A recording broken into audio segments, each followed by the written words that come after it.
українські пілоти відпрацьовують бойові місії на тренажері F-16, що його нещодавно передала Чехія. Він, тренажер, тобто дає справжнє відчуття реального польоту на винищувачі. І, за словами льотчиків, значно відрізняється від застарілих тренажерів під радянські літаки типу Су-Міг. Ця сучасна платформа є справжнім проривом. Так кажуть в повітряних силах. Найближчим часом такими тренажерами планують укомплектувати кожну бригаду тактичної авіації.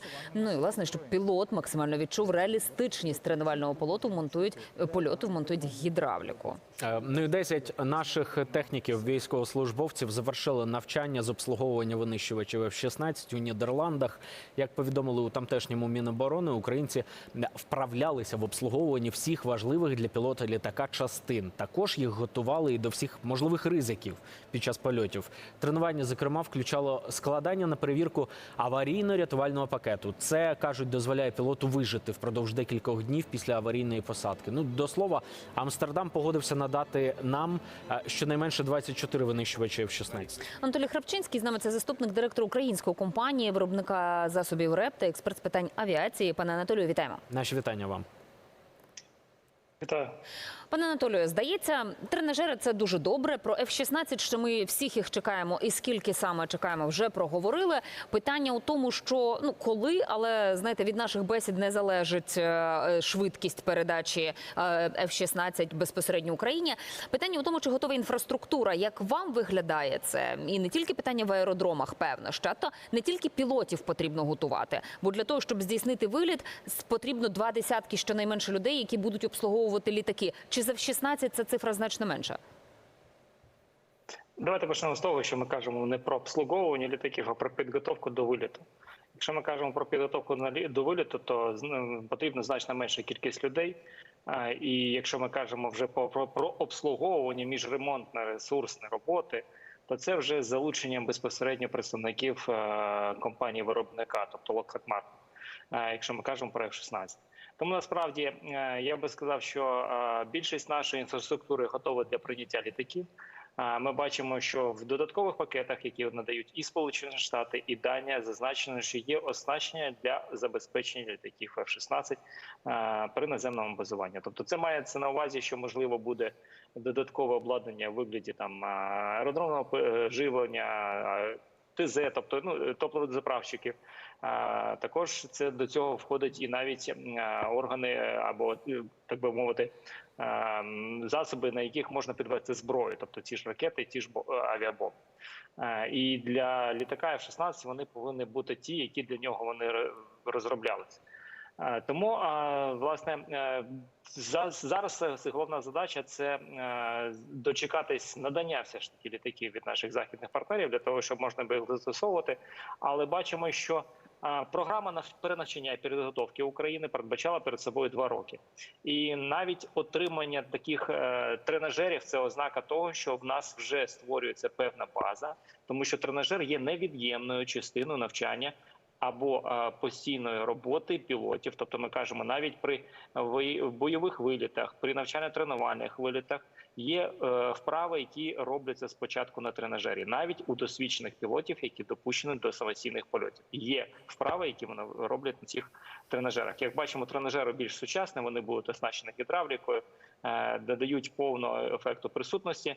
І з урахуванням тої авіоніки, яка є на цьому тренажері, тої електроніки, яким він оснащений, це дає змогу нашим пілотам виконувати будь-які задачі, які повинні виконуватися, наприклад, при навчанні або при отриманні допусків навіть у польоти в поганих метеоумовах, при відмові якоїсь із систем літака. Тобто ми бачимо, що інфраструктура зараз готується. І от такі ознаки публічно показали нам тренажери. Є ще ознаки щодо підготовки наземних аеродромів і підготовки їх до прийняття літаків F-16. Тобто все йде по плану, очікуємо безпосередньо самої передачі літаків. Я от стосовно тренажерів хотів тут уточнити. На початку нашої розмови я думав, що наявність тренажерів у нас, в наших бригадах тактичної авіації, це пришвидшення процесу навчання українських пілотів. Але тепер по результату вашої відповіді я розумію, що це настільки пришвидшення, скільки невід'ємний елемент для того, щоб просто такі пілоти мали змогу виконувати бойові завдання саме на території України. Тобто ролі пришвидшення тут немає зовсім ніякої. Це допоміжний елемент просто для того, щоб пілот вмів вправно і ще більш вправніше керувати цим багатофункціональною цією платформою. Це архітектура будь-якої роботи пілотів, тому що, наприклад, є невід'ємною частиною там прыжки з парашутом. Тобто пілот повинен кожного року виконувати певну кількість прыжків з парашутом або катапультування. Тому насправді це є процедура, яка передбачає не втрату навичок, а постійне їх підтримання в бойовій готовності. Тому насправді, якщо ми кажемо про тренажер, то це не просто навчання, це для того, щоб пілоти були в постійній готовності виконувати певні вправи на землі, а потім вже виконували їх безпосередньо в польоті. І всі ці вправи – це як елемент постійної підготовки, постійного тренування пілотів. А про які елементи архітектури необхідної для існування цієї системи так літаків F-16 на території України ми ще не згадували, і ви ще не згадували? Ну, тому що мова йшла про паливозаправники, про системи комунікації, про інші допоміжні системи. От тренажери F-16. Чого ще в цій архітектурі немає з того, що потрібно нам? Насправді всього вже є багато, але не будемо озвучувати більше деталей, будь ласка. Ну, Давайте добре. ще деталей, ще про деталі, Але точніше. Ще дали інші, збив мене. Інші деталі, які 300 штук знайшли в північно-корейській ракеті, яку випустили нам на голови. 300 деталей іноземного виробництва. Пане Анатолію, зрозуміло, що в глобалізованому світі все дуже динамічно, швидко і можна продавати товари не лише подвійного, потрійного і так далі призначення, але невже не зрозуміло, що оці обхідні маневри, вони вбивають? І насправді кому вигідно і кому вигідніше от все це робити? І чи є кнопка «Стоп», знаєте, рубільник, стоп-кран? Можна припинити постачання іноземних деталей Північну Корею? Ну, насправді, як кажемо про постачання в Північну Корею, навіть в той самий Іран, або навіть в ту саму Росію, ми кажемо про те, що ми бачимо запроваджені санкції, але більшість санкцій не працює так, як би нам хотілося. Якби ми уявляли, що, наприклад, зараз або у Ірана, або у Кореї, або і у тої самої Росії не буде високотехнологічних елементів, завдяки котрим вони створюють зброю. Насправді питання в тому, що тут треба вже долучатися безпосередньо спеціальним службам, які б займалися безпосередньо виявленням елементів таких обхідних маневрів з боку будь-яких компаній. Створення більш складних умов, наприклад, з відкриттям кінцевого покупця або бенефіціара отриманих товарів. Але це складне питання, і насправді ми бачимо, що все ж таки деякі служби працюють. От буквально на початку цього року, якщо не помиляюся, ФБР затримала російського громадянина, який постачав такі високотехнологічні елементи до Росії через обхідні компанії. Тому тут насправді треба казати, що роботи тут дуже багато, і санкціями тут точно не допоможеш. Тут треба включати ще й служби пошуку, які би вишукували компанії, які допомагають росіянам обходити санкції. Навіть ті компанії, які можуть бути однодневками, все одно кінцевий бенефіціар або люди там є на кого виходити. У нас є вже і журналістські розслідування, де показують, як, наприклад, навіть в країнах Балтії знаходилися люди, які допомагали Росії там отримувати певні елементи для двигунів і літаків. Пане Анатолію, хочу у вас, як у заступника директора компанії з виробництва «Реба», спитати про «Реби», ну і як у експерта з питань авіації у тому числі.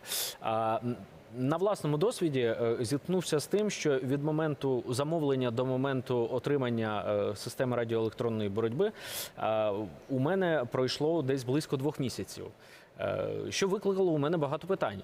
А чому так довго і з чим це пов'язано? З відсутністю компонентів у достатній кількості у тієї чи іншої компанії, яка цим займається, зі складністю технологічного процесу виготовлення ребів, чи з чимось іншим?